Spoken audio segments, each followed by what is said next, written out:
What is a DNA group? Well, DNA stands for something. It stands for discover, nurture, and act. So we discover what we need to know about Jesus from the Bible.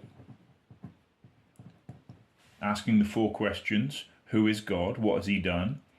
Who are we in light of what he's done? And how then should we live? There's another video about those in this series. Then to nurture that until we don't just know it, but we help each other to actually believe the truth. So we believe it, we don't just know it in our heads, we believe it in our hearts. And then we get to act that out. We don't just know, we don't just believe, we do what Jesus has commanded us to do. So if you imagine, if I draw a stick person, there's a heart, there's a pair of hands,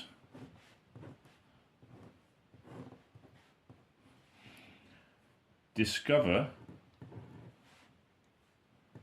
nurture, and act is really about getting it from our head to our heart, and from our heart to our hands, our feet, our tongues, our wallets, and everything else. So DNA groups are typically 3 to 4 men or 3 to 4 women.